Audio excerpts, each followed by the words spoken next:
Hello guys, welcome to our channel software engineer.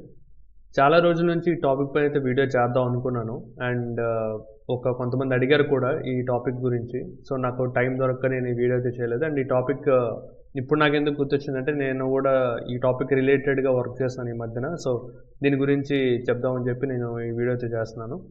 ఏంటి మన topic ఈరోజు అంటే, సపోర్ట్ ప్రాజెక్ట్స్లో మనం వర్క్ చేసేటప్పుడు మన లైఫ్ని ఈజీ చేసుకోవడం ఎలా. మ్యాక్సిమం అందరికీ బ్రెయిన్లో ఉండేది ఏంటంటే, సపోర్ట్ ప్రాజెక్ట్ అంటే ఒక చాలా కష్టమైన ప్రాజెక్టు. అండ్ గట్టిగా చెప్పాలంటే రాడ్ అంటారనమాట. మన ఇన్స్టాగ్రామ్ మీమ్స్లో కానీ ఇలాంటివన్నీ కూడా ముత్యం అలొకేటెడ్ రాడ్ ప్రాజెక్ట్ ఇలాంటివన్నీ చూస్తుంటాం కదా. సో అలాంటి ప్రాజెక్ట్ని మన లైఫ్ని ఈజీ ఎలా చేసుకోవాలి అంటే, ఇప్పుడు చెప్తాను చూడు చిన్న టిప్స్. అది నేను ఫాలో అయ్యింది అండ్ నా సీనియర్ నాకు చెప్పిన టిప్ అనమాట. ఏంటంటే, మనం సపోర్ట్ ప్రాజెక్ట్లో వర్క్ చేసేటప్పుడు మనకి ఇన్సిడెంట్స్ కానీ టికెట్స్ కానీ వాట్ ఎవర్ యూసే, ఆ టికెట్స్ అనేవి మనకి ఎవ్రీడే వచ్చి కొన్నిసార్లు రిపీటెడ్గా వస్తుంటాయి అనమాట. సో ఈరోజు నాకు ఒక దానిపైన ఇష్యూ వస్తే మళ్ళీ నెక్స్ట్ టైం కూడా దానిపైన ఇష్యూ వస్తుంది. సో అలా అంటే ప్రతిరోజు అవే వస్తాయని చెప్పను.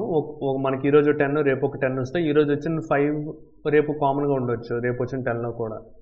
సో అలాంటి టైంలో మనం ఏం చేయాలంటే, మనకి ఏదైతే ఇప్పుడు టికెట్స్ రిపీటెడ్ అవుతున్నాయో ఆ రోజుకి అది మనం రిజాల్వ్ చేస్తాం. అంటే ఇది ఒక టెంపరరీ సొల్యూషన్ మనం ఇచ్చి దాన్ని క్లోజ్ చేస్తాం, ఎందుకంటే మనకి ఎస్ఎల్ఏస్ ఉంటాయి కాబట్టి.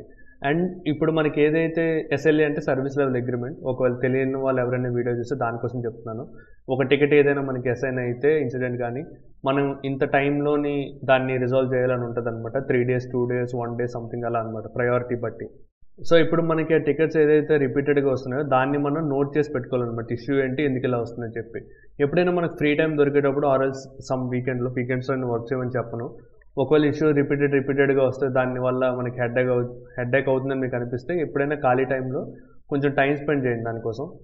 ఆ ఇష్యూని రిజాల్వ్ చేయడానికి ట్రై చేయండి. ఆ ఇష్యూకి ఎప్పుడైతే మీరు రిజాల్వ్ చేస్తారో అది రిపీటెడ్ రాదనమాట. నెక్స్ట్ రేపు ఏమవుతుందంటే, నెక్స్ట్ ఒక 2 days తర్వాత 9 ఇన్సిడెంట్స్ వస్తాయి. ఎందుకంటే మనం ఆల్రెడీ ఒక ఇన్సిడెంట్ రిజాల్వ్ చేసాం కాబట్టి, దానికి కంప్లీట్ క్యూర్ అనేది ఇచ్చాం కాబట్టి. Prevention not cure, I'm saying. So నేను స్టార్టింగ్లో సపోర్ట్లో వర్క్ చేసేటప్పుడు నా సీనియర్ నాకు ఇదే చెప్పాడనమాట. అండ్ ఆ టైంలో ఆయన చాలా సంవత్సరాల నుంచి సపోర్ట్లో చేస్తున్నాడు. సో ఎప్పుడైనా ఇష్యూ వచ్చేటప్పుడు దాన్ని లాగ్స్ ఓపెన్ చేసి ఎందుకు అలా ఇష్యూ వస్తుందని ఖాళీగా ఉండేటప్పుడు చూసుకొని, అంటే ప్రతిరోజు మనకి ఇన్సిడెంట్స్ రావు కదా, ఒకరోజు ఎప్పుడైనా మనకు ఒకటో రెండో ఇన్సిడెంట్స్ వస్తే సాల్వ్ చేసి ఖాళీగానే ఉంటాం. ఆ టైంలో రిపీటెడ్ ఇన్సిడెంట్స్ ఏవైతే మనం నోట్ చేసి పెట్టుకున్నామో అది ఓపెన్ చేసి ఎందుకు ఇష్యూ వస్తుందో దాన్ని రిజాల్వ్ చేయడానికి ట్రై చేయాలన్నమాట. సో ఆఫ్టర్ సమ్ టైమ్ ఏమవుతుందంటే, మీకు ఈ రిపీటెడ్ ఇన్సిడెంట్స్ అన్నీ తగ్గి లాస్ట్కి మీకు 1 or 2 సంథింగ్ న్యూ ఇన్సిడెంట్స్ అనేవి వస్తుంటే మీరు రిజాల్వ్ చేసుకుని హ్యాపీగా ఉండొచ్చు. ఇవి కొన్ని ప్రాజెక్ట్స్ మాత్రమే నేను చెప్పేది.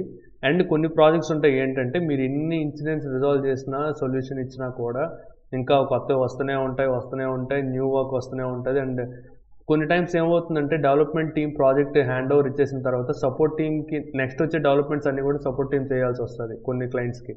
సో అది చాలా హెడ్ఏక్ అనమాట.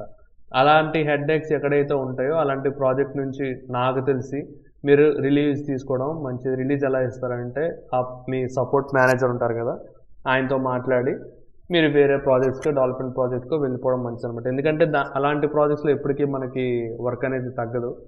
ఎందుకంటే డెవలప్మెంట్ ఒకవైపు చేస్తూ ఉంటాం, ఇన్సిడెంట్స్ ఒకవైపు రిజాల్వ్ చేస్తూ ఉంటాం. కొంతమంది క్లయింట్స్ మంచిగానే ఉంటారంటే మనకి యాంపుల్ ఆఫ్ టైం ఇస్తారనమాట. ఓకే, నువ్వు రెండు చేస్తున్నావు కాబట్టి కొంచెం తీసుకోమని.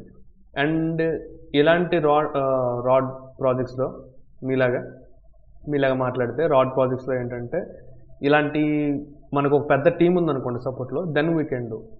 ఒకవేళ టీం లేకుండా ఓన్లీ ఒకరిద్దరు మనం ఇలాగా డెవలప్మెంట్ చేయాలి, సపోర్ట్ చేయాలంటే అలాంటి ప్రాజెక్ట్స్ నుంచి మీరు వెళ్ళిపోవడం మంచిది అనమాట.